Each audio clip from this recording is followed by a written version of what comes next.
Hi the devil comes to Kansas City എന്ന ചലച്ചിത്രത്തിന്റെ കഥയാണ് ഇന്ന് സിനിമാ കഥയിലൂടെ നിങ്ങൾ കേൾക്കാനായി പോകുന്നത്. രസകരമായ സിനിമയുടെ വിശദമായ കഥയിലേക്ക് പോകുന്നതിന് മുമ്പ് സിനിമാ കഥകളൊക്കെ കേൾക്കാൻ ഇഷ്ടമുള്ളവരാണ് നിങ്ങളെങ്കിൽ നമ്മുടെ ചാനൽ ഒന്ന് സബ്സ്ക്രൈബ് ചെയ്യണേ. കൂട്ടുകാർക്ക് ഷെയർ ചെയ്തു കൊടുക്കുകയും കമന്റ് ചെയ്യുകയും ലൈക്ക് ചെയ്യുകയും ചെയ്യൂ.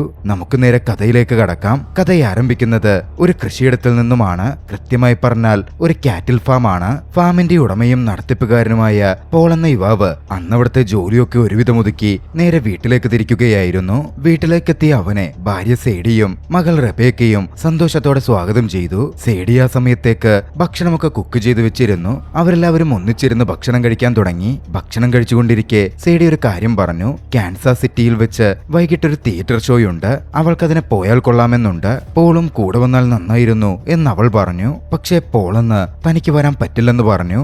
അന്ന് വൈകുന്നേരം 100ഓളം പശുക്കളെ മറ്റൊരു ടൗണിലേക്ക് അവന് കയറ്റി അയക്കണമായിരുന്നു. ഭാര്യയുടെയും മകളുടെയും സന്തോഷം താൻ കാരണം ഇല്ലാതാക്കണ്ടല്ലോ. സേഡിയോടും മകളോടും നിങ്ങൾ പൊക്കോളൂ, വേണ്ട കാര്യങ്ങളൊക്കെ താൻ ചെയ്തു തന്നേക്കാം എന്ന് അയാൾ പറഞ്ഞു. കൂട്ടത്തിൽ ഇനിയെങ്ങാൻ വൈകുന്നേരം അവിടെ എത്തി സമയം വൈകുകയാണെങ്കിൽ അവിടെ തന്റെ ഒരു ചൈൽഡ്ഹുഡ് ഫ്രണ്ട് ഉണ്ടെന്നും അവന്റെ അടുത്ത് തങ്ങാമെന്നും അവൻ അവരോടായി പറഞ്ഞു. എന്തായാലും റബേക്കയ്ക്കും സേഡിക്കും കുഴപ്പമൊന്നും തോന്നിയില്ല.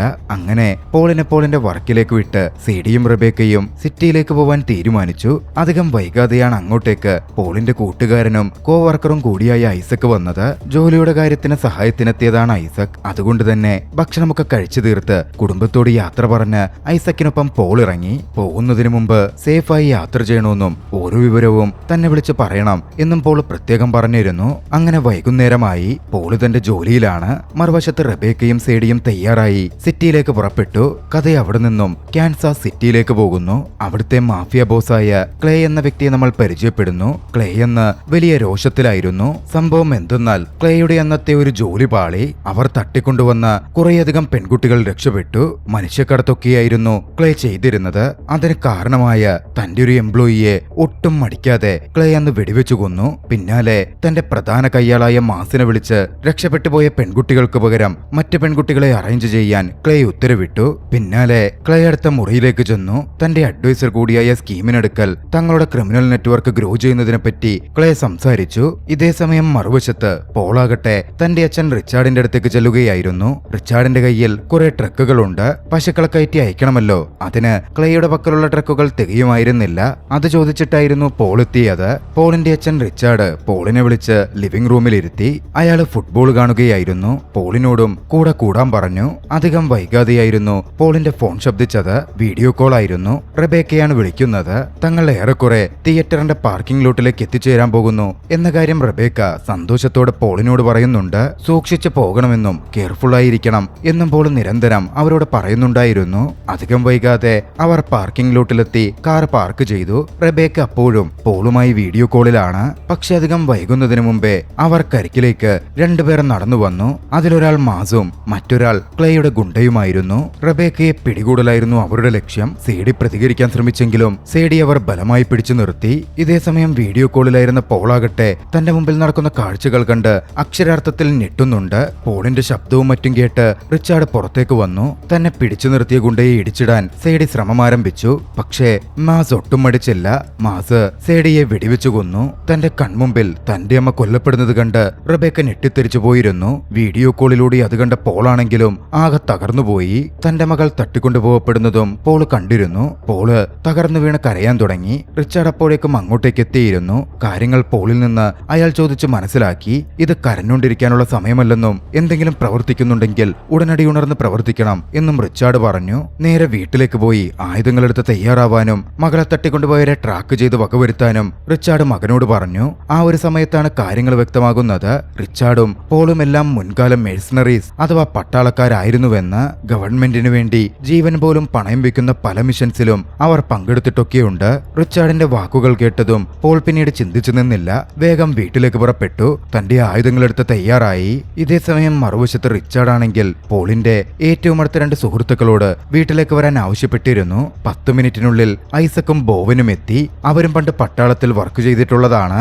അവരോട് റിച്ചാർഡ് നടന്ന കാര്യങ്ങൾ വിശദീകരിച്ചു. പോള് മകളെ അന്വേഷിച്ച് പോവുകയാണെന്നും അവനെ കഴിയുമെങ്കിൽ ഹെൽപ്പ് ചെയ്യാനും പറഞ്ഞു. എന്തുകൊണ്ടാ പോലീസിനെ വിവരം അറിയിക്കേണ്ടാത്തത് ഐസക് ചോദിച്ചു. റിച്ചാർഡ് പറഞ്ഞു, അതുകൊണ്ടൊന്നും ഒരു കാര്യം ഉണ്ടാവാൻ പോകുന്നില്ല, നമുക്കിതൊക്കെ നേരിട്ടറിയാവുന്നതല്ലേ. പിന്നാലെ പോള് ആയുധങ്ങളുമായി അങ്ങോട്ടേക്കെത്തി. റിച്ചാർഡ് പോളിനോട് പറഞ്ഞു, പോൾ തനിച്ചല്ല പോകുന്നത്, ഇവരും നിന്റെ കൂടെ വരും, കൂട്ടത്തിൽ ഞാനുമുണ്ട്. റബേക്കയെ രക്ഷപ്പെടുത്തണം, അവരോട് ക്രൂരത ചെയ്തവരോട് കൃത്യമായി പകരം ചോദിക്കണം. പക്ഷേ പോള് പറഞ്ഞു, അച്ഛൻ വരണ്ട, ഞങ്ങൾ 3 പേരും പൊക്കോളാം, അച്ഛന്റെ പ്രായം വെച്ച് അവരോട് എതിരിടൽ ബുദ്ധിമുട്ടായിരിക്കും. റിച്ചാർഡും അത് അംഗീകരിച്ചു. അങ്ങനെ പോളും ബോവനും ഐസക്കും കൂടി അവിടെ നിന്ന് പുറപ്പെടുകയാണ്.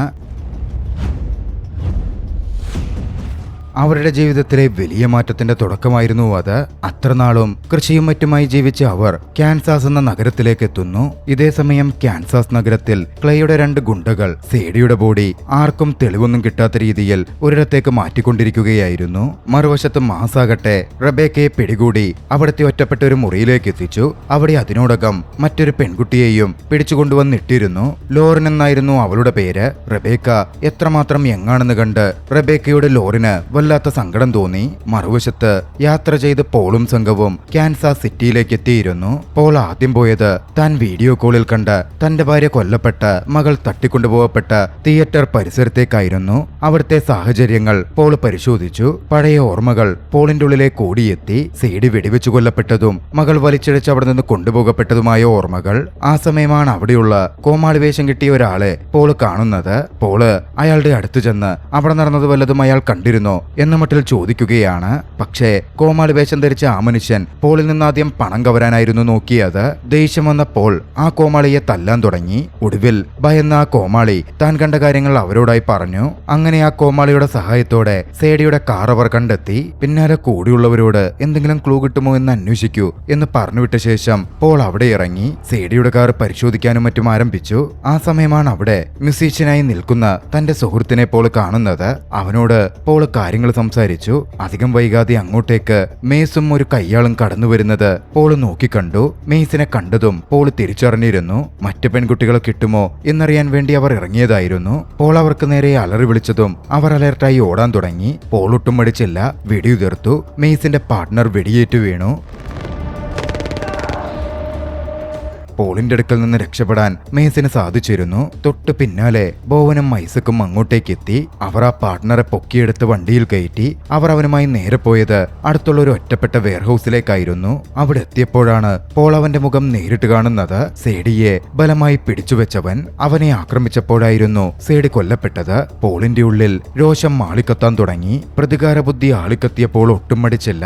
അവനെ ക്രൂരമായി ഉപദ്രവിക്കാൻ ആരംഭിച്ചു. ഒരു ദയയും പോൾ അവനോട് കാണിക്കുന്നുണ്ടായിരുന്നു. തന്റെ മകൾ റബേക്ക ജീവനോടെയുണ്ടോ എന്നും എവിടെയാണുള്ളത് എന്നും പോൾ ആവർത്തിച്ചു ചോദിച്ചു. ബോവനും ഐസക്കും പോളിന്റെ ക്രൂരത കണ്ട് അവനെ മാറ്റി നിർത്താൻ വേണ്ടി ശ്രമിച്ചെങ്കിലും പോൾ അടങ്ങുന്നുണ്ടായിരുന്നില്ല. തന്റെ ഭാര്യയെ കൊന്നവരോടെന്ന മട്ടിൽ ക്രൂരമായ പ്രതികാരം അവനോട് പോൾ ചെയ്തുകൊണ്ടേയിരുന്നു. ഒടുവിൽ അവൻ കൊല്ലപ്പെടുന്നതിന് മുമ്പ് ഒരു വാക്ക് പറഞ്ഞു. വെസ്പോർട്ട് എന്നായിരുന്നു അവൻ പറഞ്ഞത്. പോൾ അങ്ങനെ നിയന്ത്രണം വിട്ട് പെരുമാറുന്നത് കണ്ടതും ബോവൻ ടെൻഷനിലായിരുന്നു. ബോവൻ അതിന്റെ പേരിൽ പോളിനോട് തട്ടിക്കയറി. ഇതൊരിക്കലും ശരിയായ രീതിയല്ല എന്ന് പോളിനോട് പറഞ്ഞു. താനിനി പോളിന്റെ ഒപ്പമില്ല എന്ന് പറഞ്ഞ് ബോവൻ ആ സംഘത്തിൽ നിന്ന് പിരിഞ്ഞുപോയി. പോളിന് പക്ഷെ അതൊരു കുഴപ്പമൊന്നുമായിരുന്നില്ല. ഐസക്കിനോടും വേണമെങ്കിൽ പൊക്കോ എന്ന മട്ടിലായിരുന്നു പോള് പറഞ്ഞത്. പക്ഷേ ഐസക്ക് പോവാൻ കൂട്ടാക്കിയില്ല. പോളിന്റെ കൂടെ തന്നെ നിന്നു. പിന്നാലെ വണ്ടിയെടുത്ത് പോളും ഐസക്കും അവിടെ നിന്ന് പോവാൻ ആരംഭിച്ചു. പോകുന്ന വഴിയിൽ വെസ്പോർട്ട് എവിടെയാണെന്ന് നോക്കാൻ പോൾ ഐസക്കിനോട് ആവശ്യപ്പെട്ടു. കാൻസാസ് സിറ്റിയിലുള്ള ഒരു ഡെന്റൽ ക്ലിനിക്കായിരുന്നു വെസ്റ്റ്പോർട്ട്. യാത്രയ്ക്കൊടുവിൽ അവർ അങ്ങോട്ടേക്ക് എത്തിച്ചേരുകയാണ്. അവിടെ എത്തിയതും തോക്കൊക്കെ റെഡിയാക്കി ഐസക്കും പോളും ആ കെട്ടിടത്തിന്റെ അകത്തേക്ക് കയറി. പക്ഷെ അകത്തെത്തിയപ്പോഴാണ് അവർക്ക് മനസ്സിലാകുന്നത് ഡെന്റൽ ക്ലിനിക് എന്നത് പുറംമൂടി മാത്രമാണ്. അകത്ത് മയക്കുമരുന്ന് അഡിക്റ്റുകൾ അതൊക്കെ ഉപയോഗിച്ച് ആസ്വദിക്കുന്ന ദൃശ്യങ്ങളായിരുന്നു അവർക്ക് കാണാൻ പറ്റിയത്. ഒടുവിൽ അവിടെയുള്ളവരെ ചോദ്യം ചെയ്ത് ആ ബിൽഡിങ്ങിന്റെ ഓണർ ബാബിലിനെ അവർ കണ്ടെത്തി. അയാൾ ഓടിയൊളിക്കാൻ ശ്രമിച്ചെങ്കിലും പോളും ഐസക്കും പിന്നാലുണ്ടായിരുന്നു. വെടിയുതിർത്ത് അയാളെ അവർ ഭീഷണിപ്പെടുത്തി. റബേക്കയുടെ ഫോട്ടോ കാണിച്ച് ഈ ഫോട്ടോയിൽ കണ്ട കുട്ടി എവിടെയാണുള്ളത് എന്ന കാര്യം ബാബിലിനോട് ചോദിക്കാൻ ആരംഭിച്ചു. തന്റെ ജീവൻ അപകടത്തിലാകും എന്ന് കണ്ട ബാബിൽ ഭയത്തിൽ സത്യങ്ങൾ പറയുകയാണ്. ക്ലേയുടെ ഫാക്ടറിയിലാണ് റബേക്ക ഇപ്പോൾ സൂക്ഷിക്കപ്പെട്ടിട്ടുള്ളത് എന്ന് ബാബിൽ അറിയിച്ചു. പുറമെ നിന്ന് നോക്കിയാൽ അതൊരു നോർമൽ ബിസിനസ് ആണെന്നേ തോന്നൂ. പക്ഷെ പിന്നാമ്പുറത്ത് മനുഷ്യക്കടത്തും മയക്കുമരുന്ന് കച്ചവടവും മറ്റുമാണ് നടക്കുന്നത്. പോൾ പക്ഷേ അവിടം കൊണ്ട് നിർത്തിയില്ല. ബാബില് എങ്ങനെയാണ് ഇതുമായി ബന്ധപ്പെട്ടിരിക്കുന്നത്, ബാബലിന് ഇതിൽ എന്താണ് നേട്ടം എന്നൊക്കെ പോൾ ചോദിച്ചു. അപ്പോഴാണ് ബാബില് സത്യം പറയുന്നത്. ക്ലേ ചെയ്യുന്ന ഈ ഇല്ലീഗൽ പരിപാടിക്കൊക്കെ 20% കമ്മീഷൻ ബാബലിനുള്ളതാണത്രേ. ബാബിൽ ബാബലിന് കൃത്യമായി ക്ലേയുടെ ഫാക്ടറിയും കാര്യങ്ങളും അറിയാം എന്ന് മനസ്സിലാക്കിയ പോൾ ബാബലിനെ ബന്ദിയാക്കി ക്ലേയുടെ ഫാക്ടറിയിലേക്ക് തങ്ങളെ കൊണ്ടുപോകാൻ ആവശ്യപ്പെടുകയാണ്. തോക്കിൻ മുനയിൽ ബാബലിനെ നിർത്തി അവർ ആ കെട്ടിടത്തിന് പുറത്തേക്കിറങ്ങി. പക്ഷെ അവർ പുറത്തേക്കെത്തിയതും അവരെ പ്രതീക്ഷിച്ചിട്ടെന്ന പോലെ ക്ലേയുടെ ആളുകൾ നിൽക്കുന്നുണ്ടായിരുന്നു. പരസ്പരം തോക്ക് ചൂണ്ടി ഒരു സ്റ്റാൻഡ് ഓഫ് പൊസിഷനിൽ രണ്ടു കൂട്ടരും നിൽക്കുകയാണ്. ബാബലിന് മേൽ തോക്ക് വെച്ച് ക്ലേയുടെ ആളുകളോട് തോക്ക് താത്താനും ഇല്ലെങ്കിൽ ബാബലിനെ കൊല്ലുമെന്നും പോൾ ഭീഷണിപ്പെടുത്തി. ക്ലേയും ആ കൂട്ടത്തിലുണ്ടായിരുന്നു. പക്ഷേ ക്ലേ ചിരിയോടെ പറഞ്ഞു, ബാബലെന്നും എനിക്കൊരു നഷ്ടക്കച്ചവടമാണ്. അവൻ കൊല്ലപ്പെട്ട എനിക്കെന്താ, അത്രയും പണം കൂടി എനിക്ക് കിട്ടും. ഒട്ടും ആലോചിക്കാതെ മാസിനോട് എല്ലാവരെയും അങ്ങ് കൊന്നു തള്ളിയേക്കട എന്ന് ക്ലേ ഉത്തരവിട്ടു. തൊട്ടു പിന്നാലെ അവിടെ ശക്തമായ ഷൂട്ടൌട്ട് ആരംഭിക്കുകയാണ്.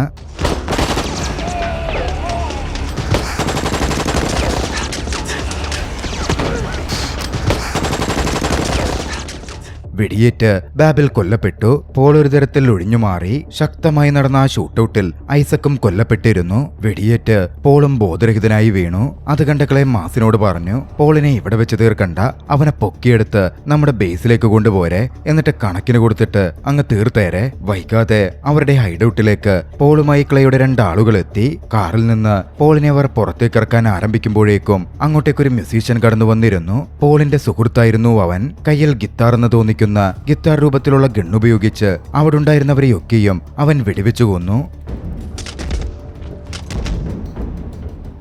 പോളിനെ പിന്നാലെ അവിടെ നിന്ന് രക്ഷപ്പെടുത്തി പോളുമായി മറ്റൊരിടത്തേക്ക് അവൻ മുങ്ങുകയാണ്.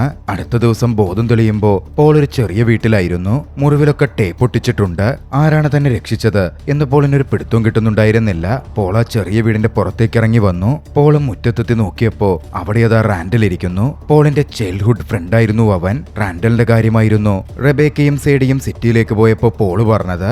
തന്റെ ജീവൻ രക്ഷപ്പെടുത്തിയതിന് കൂട്ടുകാരനോട് പോള് നന്ദി പറഞ്ഞു. ആ സമയം റാൻഡൽ അവനോടായി പറഞ്ഞു, നിന്റെ ശരീരത്തിൽ ഇപ്പോഴും ബുള്ളറ്റുകളുണ്ട്, നിനക്ക് യഥാർത്ഥ മെഡിക്കൽ ചികിത്സ ആവശ്യമാണ്, നമുക്ക് ആശുപത്രിയിൽ പോകാം എന്ന് റാൻഡൽ പറഞ്ഞെങ്കിലും പോൾ അത് വേണ്ടെന്ന് പറഞ്ഞു. ഹോസ്പിറ്റൽ ബെഡിൽ ചിലവഴിക്കാൻ തനിക്ക് മുമ്പിൽ സമയമില്ലെന്നും മകളെ രക്ഷപ്പെടുത്തണം എന്നും പോൾ പറയുകയാണ്. ക്ലേയെ തനിക്ക് കൊല്ലണം, തന്റെ മകളെ തട്ടിക്കൊണ്ടുപോയതിനും സേഡിയെ കൊന്നതിനും തനിക്ക് പ്രതികാരം ചെയ്യണം എന്നും പോൾ പറയുന്നുണ്ട്. പുറത്ത് ശക്തമായ വെയിലുണ്ടായിരുന്നു. പോളുമായി റാൻഡൽ വീടിനകത്തേക്ക് കയറി. പിന്നാലെ അവനോട് സംസാരിച്ചു, നീ പറയുന്നതൊക്കെ ശരിയായിരിക്കും, പക്ഷെ ഇങ്ങനെ സുഖപ്പെടാതെ എന്തിനു പോയാലും അത് മണ്ടത്തരമാണ്. പിന്നാലെ അവൻ പറഞ്ഞു, എനിക്കൊരു സുഹൃത്തുണ്ട്, ആളൊരു മന്ത്രവാദിയൊക്കെയാണ്, അത്യാവശ്യം ശക്തിയൊക്കെ ഉണ്ട്. ഇവിടുത്തെ ലോക്കൽ സംഘങ്ങളെ നിയന്ത്രിക്കുന്നത് അയാളാണ്. ഒറ്റ ടച്ചിൽ ഏതു മുറിവും അയാൾക്ക് സുഖപ്പെടുത്താൻ പറ്റും. പെട്ടെന്ന് തന്നെ സുഖപ്പെടണം എന്ന് നിനക്കുണ്ടെങ്കിൽ മുമ്പിലുള്ള ഒരേ ഒരു വഴി അയാളെ കാണുക മാത്രമാണ്. പോളിന് മുമ്പിൽ സമയം കളയാനുണ്ടായിരുന്നില്ല. എന്താണെങ്കിലും കുഴപ്പമില്ല എന്ന് പറഞ്ഞ് പോള് മുന്നിട്ട് വന്നു. അധികം വൈകാതെ കൂട്ടുകാരൻ പോളിനെയും കൂട്ടി മന്ത്രവാദിയുള്ള ഇടത്തേക്കെത്തി. കിർക്കെന്നായിരുന്നു ആ മന്ത്രവാദിയുടെ പേര്. മറ്റുള്ള മന്ത്രവാദികളൊക്കെ ഒറ്റപ്പെട്ടയിടത്ത് അമ്പലം പോലെ തോന്നിക്കുന്നിടത്തൊക്കെയാണ് തങ്ങളുടെ പരിപാടികൾ ചെയ്യുന്നതെങ്കിൽ കിർക്ക് വ്യത്യസ്തനായിരുന്നു. ഒരു ബാറിൽ നിന്നായിരുന്നു കിർക്ക് ഓപ്പറേറ്റ് ചെയ്തിരുന്നത്. എന്തിനേറെ പറയുന്നു, സ്റ്റൈലായി വസ്ത്രം ധരിച്ച ഒരു വ്യക്തിയായിരുന്നു കിർക്ക്. കണ്ടാൽ ഒരു മന്ത്രവാദി എന്ന് പറയുക പോലുമില്ല. റാൻഡൽ കിർക്കിന് മുമ്പിലെത്തി പോളിനെ ഇൻട്രൊഡ്യൂസ് ചെയ്തു. കാര്യങ്ങൾ കിർക്കിനോട് വിശദീകരിച്ചു. കിർക്ക് പറഞ്ഞു, നിന്നെ ഞാൻ സുഖപ്പെടുത്തി തരാം, പക്ഷേ അതൊരിക്കലും സൗജന്യമായിരിക്കില്ല. അതിന് പകരമായി നീ രക്ഷപ്പെട്ടു കഴിഞ്ഞാൽ നീ എന്റെ ടീമിൽ എന്റെ സെറ്റിൽ ജോയിൻ ചെയ്യണം. മുമ്പിൽ പോളിന് മറ്റു വഴികളൊന്നുമില്ല. പോള് അതിന് സമ്മതിച്ചു. പിന്നാലെ തന്റെ കൈവച്ച് കിർക്ക് എന്തോ പ്രവർത്തിച്ചു. ഉടനടി പോളിന്റെ മുറിവുകൾ അപ്രത്യക്ഷമായി. പോള് പൂർണ്ണമായും സുഖപ്പെട്ടു. എന്തിനേറെ പറയുന്നു, പോളിന്റെ ഷർട്ടിലുണ്ടായിരുന്ന രക്തക്കറകൾ പോലും മാഞ്ഞുപോയിരുന്നു. പോളിന് തന്റെ ലൈഫിൽ നടന്നത് വിശ്വസിക്കാനേ പറ്റിയില്ല. അത്തരത്തിൽ ശക്തിയുള്ളവർ അമേരിക്കയിൽ ജീവിക്കുന്നുണ്ട് എന്നവൻ അതിശയത്തോടെ മനസ്സിലാക്കുകയായിരുന്നു. പോള് പിന്നാലെ കിർക്കിനോട് സംസാരിച്ചു. കിർക്കിന്റെ സെക്റ്റിൽ താൻ ജോയിൻ ചെയ്യാം, പക്ഷേ അതിനു മുമ്പ് എനിക്ക് ചില കാര്യങ്ങൾ ചെയ്യാനുണ്ട്. റബേക്ക എന്ന തന്റെ മകളെ രക്ഷപ്പെടുത്തണം. തന്റെ ഭാര്യയെ കൊന്നവരോട് തനിക്ക് പ്രതികാരം ചെയ്യണം. നീ നിന്റെ വാക്ക് പാലിക്കുന്നിടത്തോളം മറ്റൊന്നും കുഴപ്പമില്ല എന്നായിരുന്നു കിർക്കിന്റെ മറുപടി. അവിടെ നിന്നും പോളും റാൻഡാലും പുറത്തിറങ്ങി. ക്ലേയുടെ ഇടപാടുകൾ മുഴുവൻ അന്നത്തോടെ അവസാനിപ്പിക്കണം എന്ന ലക്ഷ്യത്തോടെയാണ് പുറത്തിറങ്ങുന്നത്. പോളിനൊപ്പം ക്ലേക്കെതിരെ പൊരുതാൻ റാൻഡാലും തീരുമാനിച്ചിരുന്നു. പല കാരണങ്ങളും കൊണ്ട് റാൻഡാലിനും ക്ലേയോട് വലിയ വിരോധമായിരുന്നു. ആ നഗരം അത്ര മോശമാക്കിയത് അയാളാണ് എന്ന് റാൻഡാൽ പറയുന്നുമുണ്ട്. ഒന്നിച്ച് അവർ ക്ലേയുടെ ഫാക്ടറിയിലേക്ക് പുറപ്പെട്ടു. പുറത്തെത്തി ക്ലേയുടെ ഫാക്ടറിയുടെ ചുറ്റുപാടുകൾ അവർ നിരീക്ഷിച്ചു. അവരുടെ കയ്യിൽ അപ്പോൾ ആയുധങ്ങളൊന്നും ഉണ്ടായിരുന്നില്ല. പിന്നീട് റാൻഡാലിന്റെ കോണ്ടാക്ട്സ് വെച്ച് ആവശ്യമുള്ള ആയുധങ്ങൾ അവർ വരുത്തിച്ചു. അധികം വൈകിയില്ല. ആയുധങ്ങളും എടുത്ത് പോൾ യുദ്ധത്തിന് തയ്യാറെടുത്തു. റാൻഡാലും മറ്റൊരു വഴിയിലൂടെ ക്ലേയുടെ ബിൽഡിങ്ങിനകത്തേക്ക് കടക്കുന്നുണ്ടായിരുന്നു. പിന്നെ പറയണ്ടല്ലോ, അവിടെ നടന്നത് ഏറ്റുമുട്ടലുകളാണ്. ഓരോരുത്തരെയായി പോൾ ആക്രമിച്ച് കൊലപ്പെടുത്താൻ ആരംഭിച്ചു. ഇതേസമയം മറുവശത്ത് റെബേക്കയാകട്ടെ പനിയാൽ വിറച്ചുകൊണ്ടിരിക്കുകയായിരുന്നു. ലോറിൻ റെബേക്കയെ സഹായിക്കാൻ ശ്രമിച്ചുകൊണ്ടിരുന്നു. അവൾക്കെന്തെങ്കിലും മരുന്ന് കൊടുക്കാൻ ഗാർഡിനെ വരെ വിളിച്ചു വരുത്തി. പക്ഷേ ആ ഗാർഡ് കടന്നുവന്ന് റെബേക്കയ്ക്ക് കുത്തിവെച്ചതാകട്ടെ ഡോസ് കൂടിയ മയക്കുമരുന്നായിരുന്നു. അതോടെ റെബേക്ക കൊല്ലപ്പെട്ടു. അത് കണ്ടതും ലോറിന് ദേഷ്യം കനത്തിരുന്നു. തന്റെ മുമ്പിലുണ്ടായിരുന്ന ഗാർഡിനെ ആക്രമിച്ച് അയാളുടെ തന്നെ തോക്കെടുത്ത് വെടിവെച്ചു കൊന്ന ലോറിൻ ആ മുറിയിൽ നിന്ന് പുറത്തേക്കിറങ്ങി. തന്റെ എതിരെ വന്ന ക്ലേയുടെ ആളുകൾ മുഴുവൻ അവൾ വെടിവെച്ചു കൊല്ലാൻ ആരംഭിച്ചു. ഏറ്റവും ഒടുവിൽ അവിടെ നിന്ന് കിട്ടിയ ഒരു കാറിൽ അവൾ വേഗത്തിൽ രക്ഷപ്പെട്ടു പോവുകയാണ്. ഇതേസമയം മറുവശത്ത് ഫാക്ടറിക്ക് അകത്തേക്കെത്തിയ റാൻഡാൽ തന്റെ ഗിത്താർ കണ്ണുകൊണ്ട് എല്ലാവരെയും ആക്രമിക്കാൻ ആരംഭിച്ചിരുന്നു. ഈ ഒരു സമയത്താണ് പോളും മേസിന് മുമ്പിലെത്തുന്നത്. അവർ തമ്മിൽ ശക്തമായ ഏറ്റുമുട്ടലും ഫൈറ്റും നടക്കുകയാണ്.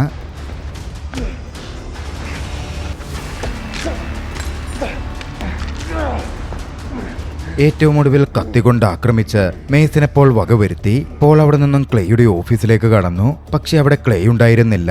ഒച്ചത്തിൽ ക്ലേയോട് പുറത്തു വരാനായി പോൾ അലറി വിളിച്ചു. ഒടുവിൽ ക്ലേ പുറത്തേക്കിറങ്ങി വരികയാണ്. വന്നപാടെ ക്ലേ പോളിന്റെ കാലിൽ വെടിയുതിർത്തിരുന്നു. തന്നെ തിരക്കി വന്ന പോളിന്റെ ധൈര്യത്തെ പ്രകീർത്തിച്ച ക്ലേ ഒന്നുകൊണ്ട് ഒരു കാര്യവുമില്ലെന്നും റെബേക്ക കൊല്ലപ്പെട്ടു എന്ന കാര്യം പോളിനോട് പറയുകയാണ്. അതോടെ വല്ലാത്തൊരു വെറി പോളിനുള്ളിലെ കാന് കയറിയിരുന്നു. ആ അവശതയിലും പോൾ ക്ലേയെ ആക്രമിക്കാൻ ശ്രമിച്ചു. പക്ഷേ പരിക്കേറ്റ പോളിന് ക്ലേക്ക് മുമ്പിൽ പിടിച്ചു നിൽക്കാൻ പറ്റുമായിരുന്നില്ല. ക്ലേയൊടുവിൽ പോളിനെ കൊല്ലും എന്ന ഘട്ടമെത്തി. പെട്ടെന്നാണ് ഒരു വെടിയൊച്ച മുഴങ്ങിക്കേട്ടത്. അങ്ങോട്ടേക്ക് റാൻഡാൽ എത്തിച്ചേർന്നിരുന്നു. റാൻഡാലിന്റെ ബുള്ളറ്റ് ക്ലേയുടെ ജീവൻ എടുത്തു. റാൻഡാൽ ഓടി പോളിന്റെ അടുത്തെത്തി. പക്ഷേ സാരമായി പരിക്കേറ്റപ്പോൾ മരണത്തോട് മല്ലിടുകയായിരുന്നു. മരണത്തിലേക്ക് വീണുകൊണ്ടിരുന്ന പോൾ ആ നിമിഷം റെബേക്കയെയും സേഡിയെയും തന്റെ മുമ്പിൽ കണ്ടു. വെള്ളവസ്ത്രം ധരിച്ച മാലാകമാരായി അവർ അവനെ കാത്തു നിൽക്കുന്നു. ആത്മാവായി മാറിയ പോളും അവരുടെ കൂട്ടത്തിലേക്ക് ചേർന്നു. പോൾ കൊല്ലപ്പെട്ടിരിക്കുന്നു എന്നവിടെ വെച്ച് വ്യക്തമാകുന്നു. ആ ദൃശ്യങ്ങളോടെ ചലച്ചിത്രം അവസാനിക്കുകയാണ്. നിങ്ങൾക്ക് ഈ ആക്ഷൻ ചലച്ചിത്രം ഇഷ്ടമായെങ്കിൽ വീഡിയോ ലൈക്ക് ചെയ്യുക. അഭിപ്രായങ്ങളും നിർദ്ദേശങ്ങളും കമന്റുകളിൽ രേഖപ്പെടുത്തുക. കഴിയുമെങ്കിൽ ചാനൽ സബ്സ്ക്രൈബ് ചെയ്തും കൂട്ടുകാർക്ക് ഷെയർ ചെയ്തു കൊടുത്തും ഞങ്ങളെ സപ്പോർട്ട് ചെയ്യുക. അടുത്ത എപ്പിസോഡിൽ മറ്റൊരു മികച്ച ചലച്ചിത്രവുമായി നമുക്ക് കണ്ടുമുട്ടാം. അതുവരെ ബൈ.